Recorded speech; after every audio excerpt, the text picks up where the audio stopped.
That's Nick. And that's Joseph. And today we're here to talk about Materialists, the sophomore film directed by Celine Song, which A24 is releasing June 13th, 2025. When I think of the title, I think of Material Girl.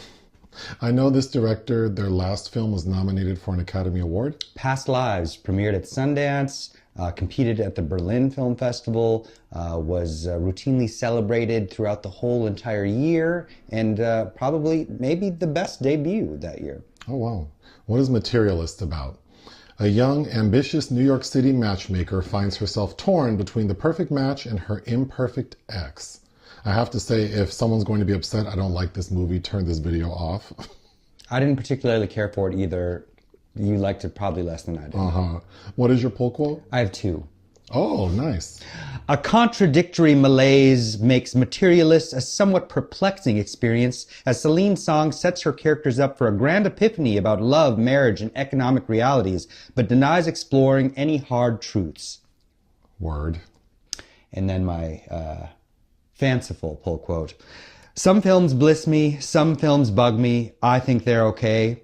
If their scripts aren't that well written, I just walk away. Because we're living in a material world, and this film's an immaterial girl. Mine. Materialist is a soulless, frustrating mix of themes and tones wrapped in wooden dialogue and bland characterizations that plays like it should be called How to Find Love When You're Poor. God, I was going to say 50 Shades of Okay. I couldn't stand this movie. I'm so sorry. I think the right word that you said right after the screening that I wholly agree with is soulless. I mean, all three of the main characters are completely milquetoast. And I like Pedro Pascal. And I know he's trying to protect the dolls, but, well, he's fine in the movie. He just has nothing to do, and then he just vanishes. He's charming, but there are no dimensions to... And again, it's not only soulless, but I think a bit contradictory, because I'm not sure why it exists or what we're supposed to take away from it. Oh, I'm going to use that word again, so don't worry. The story is about a lady named Lucy, played by Dakota Johnson, and she's a matchmaker in New York. And we see that she is at the wedding of two of her clients. So she has set up these two people, and they, after 20 months of dating, are getting married. And at this wedding, the brother of the groom, Pedro Pascal, meets Lucy and is fully sprung. And his name's Harry. Harry. And I think Harry's attraction to her stems from Lucy, Dakota Johnson, at this wedding. All these ladies there know she's the matchmaker. So they're all acting real thirsty, like, oh, you have to help me get married. What's your secret? And Dakota Johnson's talking about, well, there is no secret. And she's pontificating on her thoughts about love and dating. And I guess Pedro Pascal, like, that really speaks to him. So he is pushing up on her so hard. But at this event, she also bumps into her ex-boyfriend, played by Chris Evans. John. And John is a 37-year-old cater waiter with roommates. 37. What did I say? No, I'm just reiterating he's supposedly 37. He's painted as a loser, and I would agree. So, but he still seems very drawn to her, and she seems to have a sparkle in her eyes for him as well. But several things happen, but the bulk of the middle portion of the film is that, A, we get this montage of Pedro Pascal and Dakota Johnson dating, but it's so dry and boring. He just takes her to like nice restaurants. He's being what they call in the matchmaker world a unicorn because he's heterosexual, very rich, comes from a good family, is handsome and tall. Yeah. So you would think that she would jump all over him because, well, speaking of no characterizations, we don't know anything about Dakota Johnson really, and she acts like she doesn't want a man, although we hear her talking to her coworker saying, well, I don't want to date, but if I do date, it's for marriage. Well, what do you want in a husband? Well, a non-negotiable is he has to be rich. A nice to have is that he's absurdly rich. So you would think that Pedro Pascal would check all the boxes, but it all culminates in her telling him, I don't think that we are a good match. This is where the contradictions come in because depending on who she's talking to, I feel like she's just blowing smoke up their ass to try to get them to move forward with whatever option she's giving them. But I don't understand what she actually thinks for herself. Because she says what she wants is one thing, but what she ultimately does is the opposite. Again, and I don't see her learning or changing. Well, it's funny because she is blunt, direct, even aggressive in how she dismantles the relationship with Pedro Pascal, but then ultimately passive in when it comes to John, Chris Evans. Well, let me finish. So then she dismantles the relationship with Pedro Pascal when she realizes that he's going to ask her to marry him. So then she leaves his apartment because now they've become serious and she's like staying at his $12 million condo. In Tribeca. So she goes to Chris Evans. We also find out she she sublet her apartment for a week. Because the proposal from Pedro Pascal was going to happen in Iceland, which is like her dream vacation. So she was going to be gone for a week. So she sublet her apartment, which makes no sense because she's dating a very rich man who we've seen pay for everything. So why would she need to struggle? Like, why would she even waste her time trying to make $800? But she has nowhere to stay. So she goes to Chris Evans. But then because he's a bum and a loser and lives in Joe's apartment, he's like, well, you can't really come up and you damn sure can't stay here. Well, I guess I don't know what I'm going to do. Well, let's drive upstate and maybe we can find somewhere to stay. Notably, he has $2,000. And 2 roommates. In one bathroom that they all share. But he says he just got a stipend, $2,000 from doing some community theater. So he feels rich and he wants to take her on a road trip. So we see them go upstate. They crash a wedding reception. And it's there they realize, well, Chris gets mad because Dakota kisses him. And he's like, what are we doing? I don't know, fool. You're the one who dragged her up here. What did you think you were going to do? And then she says, you know what? We're wrong for each other. Like, we're forgetting why we broke up. And as the audience, we knew this from the beginning of the film. We get a flashback. The only flashback sequence. Which is, we find out that they dated for 5 years. They were very much in love. But Dakota Johnson was tired of being broke. She said that all of their arguments stemmed from them not having money. And she didn't want to live the rest of her life like that, like her parents. And we have to get back to this because I feel like her character is so raggedy. But that's why they broke up.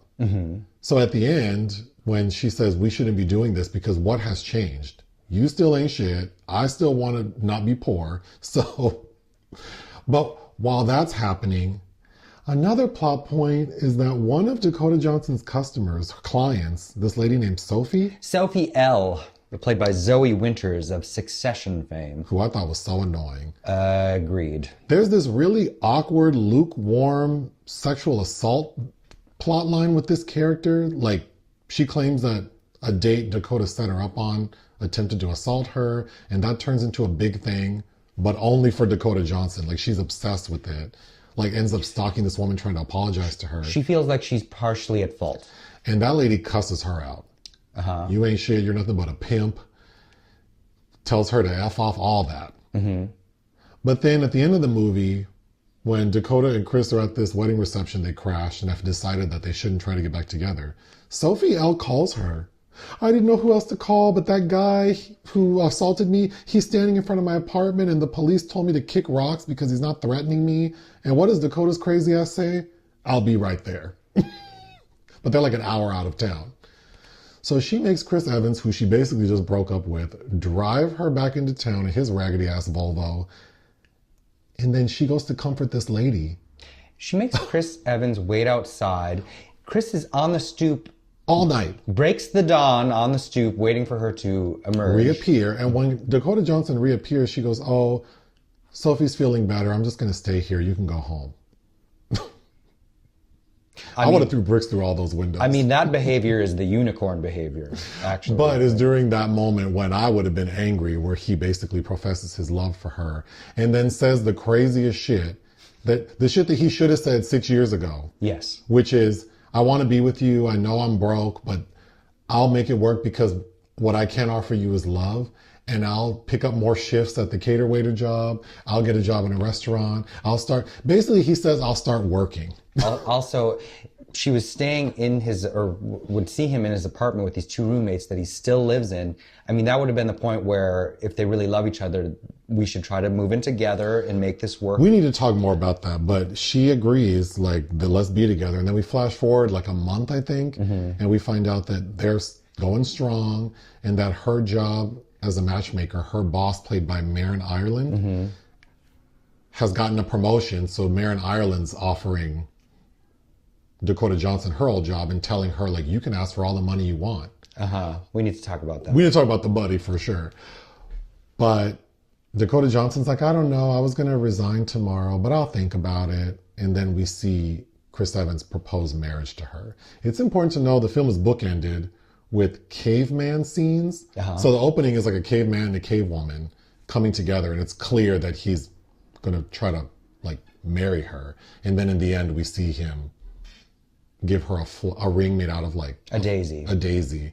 And that's what Chris Evans does. You're a daisy if you do. Because his bum ass can't afford a wedding band. You're a daisy if you do, as Val Kilmer would say. Oh my God. I don't even know where to begin.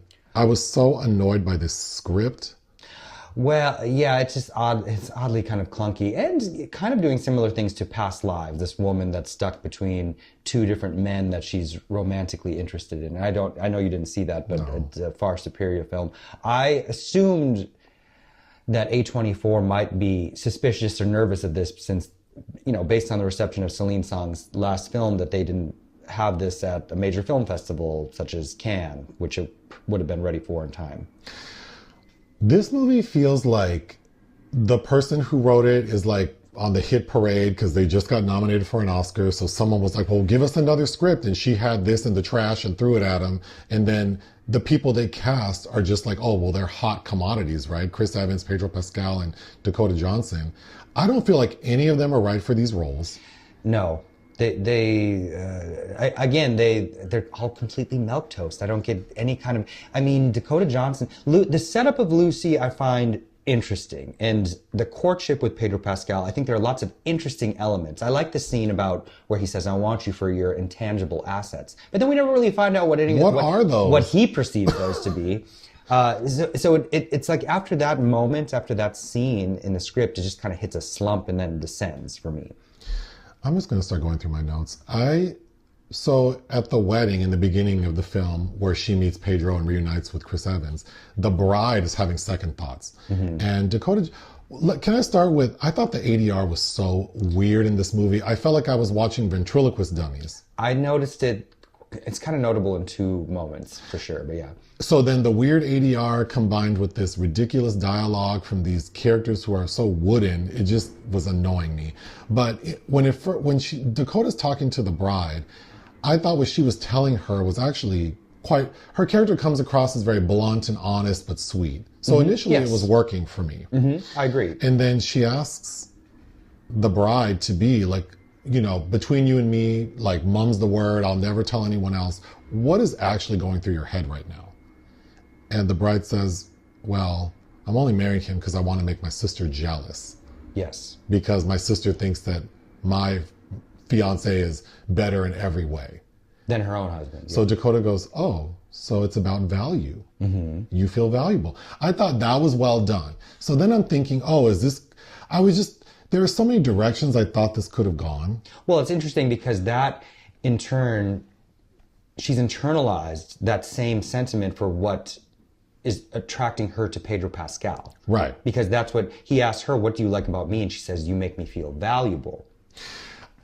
I feel like there are two directions this obviously could have gone. It could have gone a very sort of like dramatic, emotional route where like she realizes, like, I would have expected her to maybe marry Pedro Pascal and then realize that she doesn't love him and that really she loves Chris Evans and that she would have rather been sleeping in a box on the street with him than in a $12 million condo with Pedro. Well, because it's like it's begging to be a 90s rom-com starring Julia Roberts almost. Like My Best Friend's Wedding. Well, that's the other direction I thought it could go. And then like casting Marin Ireland, who I really like. She's giving me Joan Cusack, though. Yeah, but I mean, her vibe is like, oh, this is going to be funny. But it's... Yeah. I mean, there are a few like lighter moments where you could chuckle, but I don't know. Then I kept thinking, oh, imagine if this were like a dark comedy rom-com, and what if Lucy were played by someone like an Aubrey Plaza? Yes. Like a really cynical person who eventually does find... Who realizes despite her experience with these raggedy-ass clients, because that's what makes it seem like a dark comedy at times, because the men and the women, including Sophie L, are awful. Trash. Yes. But again, that's people feeling unguarded. They don't have to be, because And again, they're interesting elements because Lucy finally, has a confrontation with Violet, her boss, because she's burned out a bit. And she's like, I don't like any of these people because we're approaching them like we're their therapists, but we're not trained to be their therapists. Well, this is a good segue to my next point. So when we find out that Sophie is claiming she was assaulted and then Lucy is just devastated. But again, we don't know much about any of these characters, but we know that when we first see Lucy at her job, she's celebrating her 9th wedding anniversary, meaning that her 9th pairing is about to get married. And they get a cake that I don't see any of these women cast here eating. But do they get a bonus? What is the point? So many things. I want to get to both of those topics. But Lucy, Dakota Johnson's character, is so affected by this idea that like maybe she might have set someone up with someone who was dangerous. Yes. And then I thought, Marin Ireland even says, oh, it's happened before. It's happened to me. They've never had this conversation. What's the protocol? What is the protocol? Do they not do like background checks? Do they not? Because we also hear some characters saying, oh, this person didn't look like what you said. They weren't the height you said. They didn't make the money. What kind of vetting is happening? And how are you advising your female clients to, what are the do's and don'ts? Again, there must be some kind of protocol because it seems to hit Lucy like a bus. Like she just can't fathom that she set Sophie L up with Mark P, who, by the way, is voiced by John Magaro from Past Lives, who we never see. And then the strangest thing of all is Sophie L, we learned at the very end, is still using Adore. Is she still using the agency to find love? I thought that was ridiculous. Okay, the matchmakers. All those ladies seem so basic. Between how frivolous this matchmaking service seems, how basic all these women look, and then how ridiculous all the clients are. It's like, this is fully a comedy, except there are no jokes. Well, because Dakota Johnson has the presence in the early setup is like, oh, Lucy's this power player. That's what it feels like she is in control. And then come to find she's kind of like in the same position as her mother, Melanie Griffith, in Working Girl. Because there's a scene when she first meets Pedro Pascal, and she's trying to kind of put him off her scent. And they're talking about finances. And I think the finances seem so off in this film. And she asks him what he makes. He asks her what she makes. And she says $80K. $80K before taxes. In New York? I just can't, I don't even understand that number. I don't either. I don't know how she's surviving. I mean, she lives alone. We don't see I find it interesting. We don't see the interior of her apartment. We see the outside. I'm going to get back to that. Okay. Well, let's say it now. I feel like her character is so focused on finances. The title of the movie is Materialists. Mm-hmm. And her entire, characterization is that she wants money. But first of all, like you said, we never see the interior of her apartment, so we don't know how she's living. I would assume not very well with that salary in the city. Right. Then Pedro Pascal, we're told, is very rich. He looks like he has money. He drives a chauffeured Maybach, and then he says he lives in a $12 million condo. But that $12 million condo, like the cinematography, I've been eyeing a condo loft in Minneapolis at the Midtown building that looks very similar, that's sitting on like 500,000. So I don't, they didn't even show, I feel like there's no, I wanted to see the contrast between the life she aspires for, or aspires to, and then the life she's living. It all just feels like they're all in the same pool and everything's the same. And I don't know. It gets to a point where I was questioning whether Lucy's supposed to be medicated. Because she's very flat. I don't get any levels from her. Speaking of Lucy being flat, at the point where she breaks up with Pedro Pascal, it all starts because that night they're getting ready to go to Iceland for a week. Mm-hmm. And Pedro has his suitcase sitting on the bed, wide open, with an engagement ring just sitting right there. Almost like he wanted her to find it. Uh-huh. She finds it, it's a beautiful ring, and then you can tell she's kind of thinking about it. She can't sleep. So we fast forward and it's nighttime. She can't sleep. And then Pedro Pascal has his leg exposed, like he's in bed just in his undies. So you see his leg, and then he has all these scars. Like he had laparoscopic surgery and a big incision.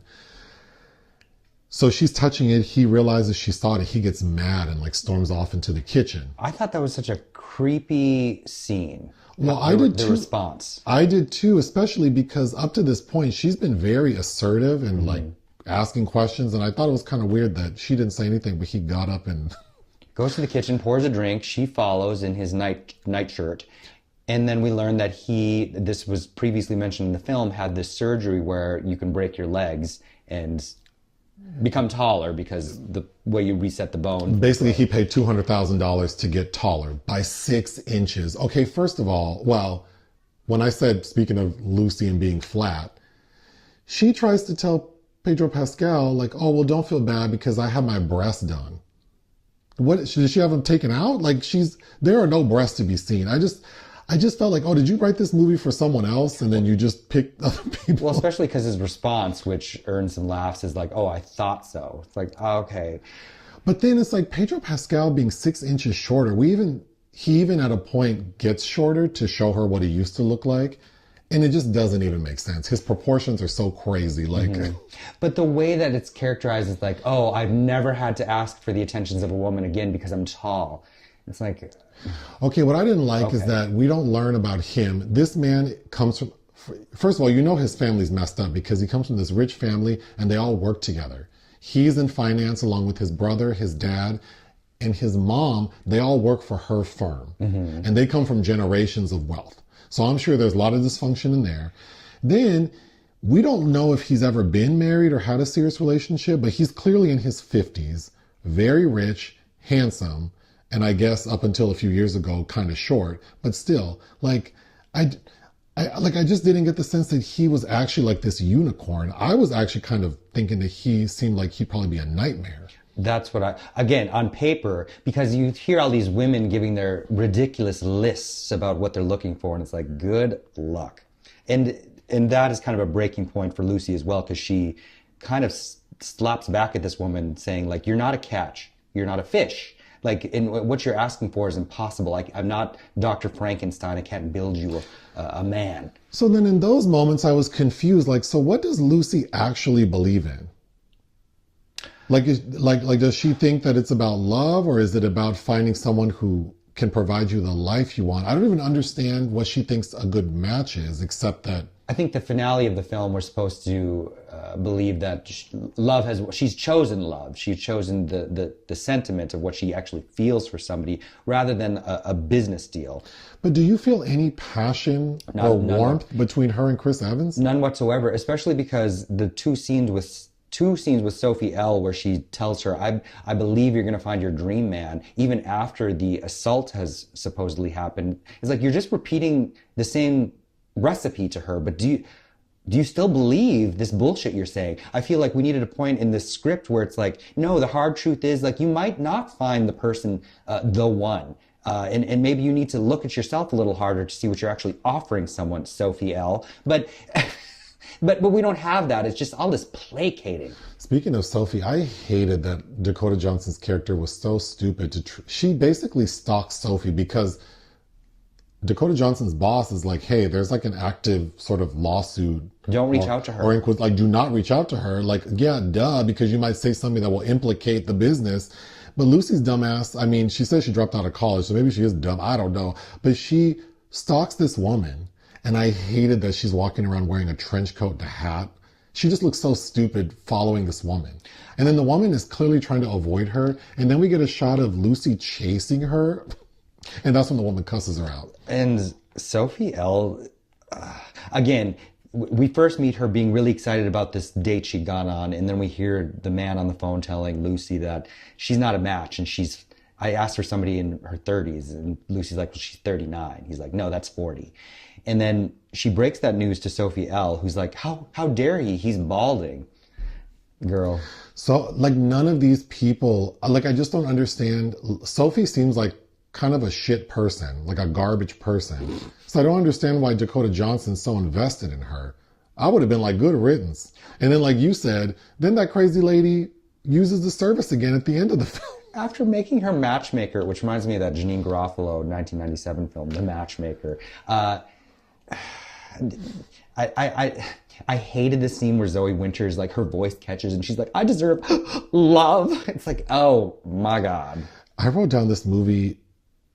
It feels like a bad play. And then I didn't realize that Celine Song is a playwright. Yeah. This felt like a bad play to me. And there actually is a scene where Chris Evans is in a play that also feels bad. Yes. But this feels like a bad play. Or there are many scenes in this movie that felt like the corny movie within a movie. Yes. Mm-hmm. Like in a Nancy Meyers movie, if one of the characters was an actress and we're seeing a clip from their movie, that's what this movie feels like. There's some clip in some movie like Channing Tatum and Anne Hathaway, that the movie within the movie, that they're kind of making fun of those tropes.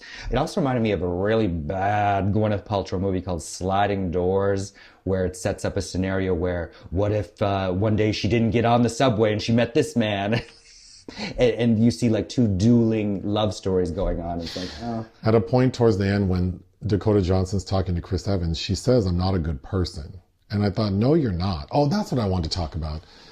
You were with this man for 5 years. Mm-hmm. In the flashback, we realized that you are saying, I really do love you, but like, you're broke. And like all of our fights revolve around money. And I just thought, wow, she ain't shit because she's not trying to hold her man down. Did she try to like say, hey, let's, like, are you working? Because as far as I understood, she didn't start this matchmaker nonsense until after they broke up. And she tells Pedro Pascal that this job is the first and only job she's been good at.